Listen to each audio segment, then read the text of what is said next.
Number 2. Okay. Hello everybody and welcome back to my channel. My name is Farah and today we have a special guest with us featuring my husband, Maisha. As you all know, we've been to Jordan recently and it's his first time visiting Jordan, meeting my family, and I previously asked you guys on Instagram if you have any questions for him to answer about our Jordan experience, and you guys had a lot to say. So today we'll be sharing with you our Jordan experience and answering your questions on whether or not he liked Jordan. Starting with the most asked question, where did we go to? So where did we go to in Jordan? We went to Jordan. Just kidding. We went to. That's not the answer. We started off with the Dead Sea, then Jarash, then Ajlan, then we went to Wadi Ram, Aqaba, and Petra. Yeah, so we went to 6 tourist locations. There's a lot that we couldn't go, and there's a lot of places that we couldn't see, unfortunately, because our stay was only 2 weeks, and we got sick for the second part of our trip, which was 1 week. So we didn't get to see as much as we liked, but we saw a lot. Yeah, saw most of it. All the historical places. Exactly. So starting with, these questions are from me, so you guys know which hotels we stayed at, what their rating are in terms of food, room, the service there, and the amenities. Okay, so starting with the Dead Sea, we stayed in the Crown Plaza Hotel. What would you rate the Crown Plaza in terms of food out of 10? Like an 8 or a 7. 7. We had dinner there, their buffet, and we had their breakfast buffet too. So 7 out of 10 for the Crown Plaza. In terms of the room, how did you like the room and the comfiness of their bed and everything? It was pretty nice. Like just I'd say normal. 9. Yeah, like it was a nice hotel. 9. So in terms of amenities, what would you rate the Crown Plaza? I would give it a 10 out of 10. They had really good amenities. Yeah, the hotel was very nice actually. As soon as you walk in the window, they have like a glass that just oversees the whole entire Dead Sea, which was so beautiful. Yeah, they have they have different pool sizes. They have infinity pool. They had the Dead Sea where you are. There's a man that always has a hose, which is very rare to see, by the way, in hotels, because just in case you get the salt in your eyes or if there's anything burning, he comes to the rescue, which was really nice. And since it was so hot, they had free water in coolers for us. They had towels at the Dead Sea itself, so it was really, really good service. 10 out of 10. The second hotel that we stayed at in Aqaba was the Intercontinental Hotel in Aqaba. So what would you rate its food, room, and amenities? Food out of 10. 10. They had amazing service, lots of variety. They were the best. And it was just fresh, delicious on the spot. Yeah. Especially the omelets. Oh, their food was amazing. We had the breakfast buffet there, but it was amazing. So Room was good, like 9, I would say. Yeah, our room was good. The view was not that nice as the Dead Sea one. Our view was okay, but our cousins had problems a bit with their room, but they were quickly fixed, so they had a nice view. That was good. Yeah, they compensated them. And what about the amenities in Aqaba? 10 out of 10. We went parasailing. I went jet skiing because he was sick, and I went on a banana boat that gets pulled behind a boat. So that was nice. Yeah, they have a full station there where there's so many water games that you can do there. So that was amazing, very convenient. You don't have to leave the hotel to do all these amenities, which was perfect. And they had a pretty clean beach. However, there was rocks. I don't know if they can remove them or not. But yeah, there was it was so rocks. Clean and nice, and it was actually salty technically because it's the Red Sea. So we went from the Dead Sea to the Red Sea. And then Wadi Ram. How did you we stayed at the Mars. It was super nice. It's called Zena Camps. Zena Camps. They're like Mars. They're called Mars camps. So it's just like a little cutout where you can see the whole entire desert at night. Unfortunately, we should have spent more time, but due to our vacation and work, we had very less time. But it was okay. So one thing about it, the dome wasn't transparent from the top, it was transparent from the front. So for hijabis like myself, I couldn't open the curtain and we can just sleep in it. That was a problem. But other than that, we did the night walk at night. We did the jeeps in the morning before we like went to the hotel, or after we just checked in. We went in the desert, we walked in the sand, and then we did the what is it, the buggies. And the buggies. Oh, they also had the next day in a different camp, but it was related to our camp. They also had buffet as well. Oh yeah, so what would you rate? Very small one buffet, but it was okay. That one was like a 5. Yeah, food was like 5. 4 or 5. Yeah, it wasn't that great. Room, it was air conditioned. That was good.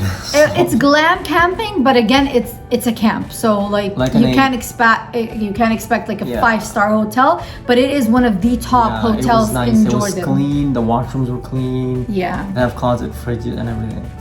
And the amenities, like the activities and everything. They didn't have much. Yeah. They just had buggies. You take the ATVs and into the desert, and then you just ride them for an hour or so. Yeah. And then the night walk, that's it. I don't know if there was more after like a few days, or there was other activities to do. We don't know. So now that we rated all the hotels, we're moving on to your questions that you asked on Instagram. So the first question is, what did you like most about Jordan? Everything. Cool. All of you. All of Jordan. Would you want to go back? Yes, definitely. Yay. Okay, that's good. Second question, what are the best local street food spots to visit? The falafel place. Abu Jbara. Their falafel sandwiches, so good. Yeah. The Habiba Kunafa was so good. Yeah. Though we were full. I wish we weren't full. True. It was so good. Because we had Mashawi in downtown. And the Mashawi downtown is also super good. Yes. All over Mashawi, but that one was especially good. So we have really good food in general. And shawarma from downtown. And Compare was good. The Compare is Turkish for reference, but like we had it in Jordan and it was really, really good. Paparotti. Oh yes, paparotti, but it is not street food. But it's not paparotti street food, in general was so good over there. We tried it twice. So second or third question, your family's take on Pakistani way of wedding party. Who did the preparations? Where did you get the red dress from? So the red dress was from my mother-in-law. She's the one who got it for me from Pakistan. The preparations, my mom organized the wedding. She organized this entire trip. So shout out to Mama. The whole trip from A to Z. I love you. And my uncle was the one who gifted us the wedding party. So thank you to my uncle. Thank you to all my aunts and uncles who invited us and made us feel so welcome. I love you so much. My family's take on a Pakistani way of wedding. So technically we didn't have a Pakistani way of wedding per se. We just changed our attire. That's basically it. And we just walked in for like 10 minutes. Where all the men walked in. Yeah, for like 5-10 minutes to Pakistani Hindi songs, and then that's it. They switched back to Arabic real quick. So there wasn't much of a Pakistani wedding per se, but they get to see our dresses, saw our dresses. And they loved it. They loved the dresses. They all want my shoes for some weird reason. He has such nice, like they're fancy, pointy, very weird shoes, which are very nice. How was it for you speaking a foreign language? I don't actually speak foreign language. I don't know Arabic, but they all thought I was Arabic, so they would start speaking to me in Arabic. He knows a couple of words. So when he says, like replies with Yislam Ideki and Shukran Ktir, and I look like it. He looks Arab. It adds out. So yeah, they don't believe him when he says he's not Arab, or they like just stare at us like, oh, really, you don't know how to speak when Arabic. I tell them I'm from like Pakistan, like speak, they're like, oh yeah, we speak Hindi. And then I'm like, okay, Tayyab, speak Hindi. And then they have nothing to say, which is funny. So yeah, that was fun explaining to people that he actually does not speak Arabic and Side he's not note, they Arab. get offended when she was speaking English, though she looks Arabic, and then would say a few words here and there. They thought like I was trying, to belittle them or be disrespectful, but wallah, I wasn't. Like every place I went to, I had to explain to him that my husband doesn't speak Arabic. He's not Arab. That's why I'm speaking to you in English, because they would get an attitude for some weird reason. But got offended. It's okay. Next question: is Jordan expensive?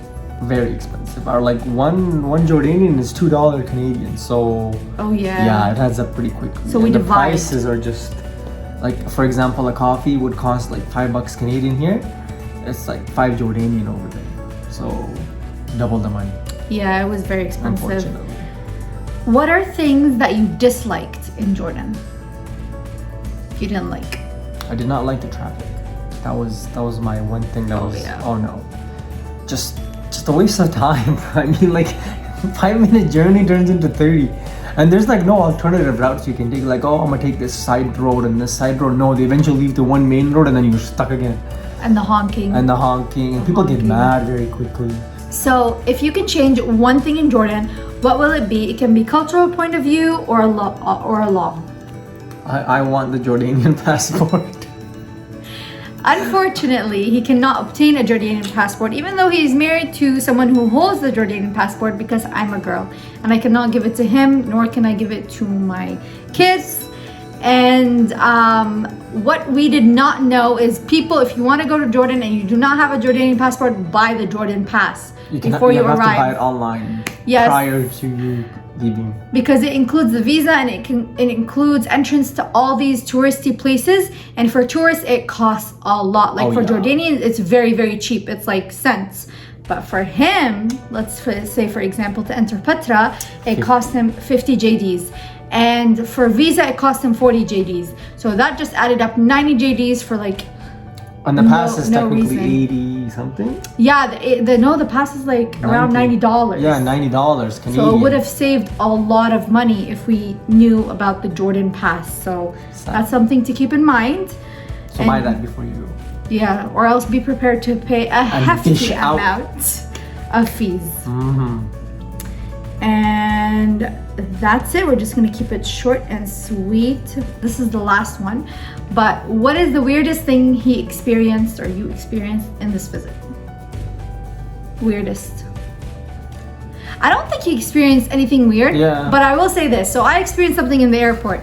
The guy, this is like we landed. It was 2 a.m. in the morning. And the guy at the airport was like doing this to just go ahead, the customs guy. And I was like, what do you mean this? Do you want me to put the bags on the belt or should we just go? And he's like, why are you nervous? I'm like, I'm not nervous, I'm just asking you. So then he turned to him and he started speaking to him in Arabic. And he doesn't say, I don't speak Arabic. He just like starts nodding. And I'm like, because every time I tell him ما بحكي عربي, then they think I actually speak Arabic. See, this is why. He says, أنا ما بحكي عربي. So this is why they don't believe him. And then they don't believe you. So and then she has to why. do the whole explanation of where I'm from. So I jump in and I'm like, okay, no, he doesn't speak Arabic. He's not Arab. So the guy is like, oh, is he your husband? And I'm like, yeah, he's my husband. He looked at me, he was shocked. He's like, how did you guys meet? And I told him like he's originally Pakistani. He's like, Shu lam la lam, like how did you guys get together? Like what?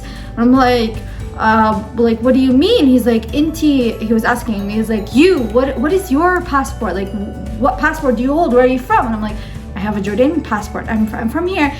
He looked even more shocked. He was like, and then he's like, how did this happen? Like Kif. So at this point, I didn't know what to say. Like, what am I supposed to say? So another guy, at this point, everyone was invested in the conversation. Like even the other people on the other side were invested. So a cop from the other side was like, "Nasib, ya sheikh," which means like it's your fate or your destiny. So he's like, go, Allah ma'akum, like, you're free to go. God bless you. Yeah, and we didn't get to do the customs thing and we just walked right out. It wasn't a custom thing. He just wanted, the guy had a bunch of luggage and he just wanted to put him on the belt. She just stopped and didn't know what to do. So the guy's like, yalla, come. But she just got stuck. So then that happened. But yeah, so that was probably the weirdest experience I had, but it was about us that was there in Jordan. And that's it. That concludes all our questions for this experience. Let us know if you have any video suggestions for us, and please don't forget to hit the subscribe button down below and give this a thumbs up, please. And let us know in the comments if you have any questions. We will be more than happy to answer. That's it for today. Salam. Bye bye. See you in the next video.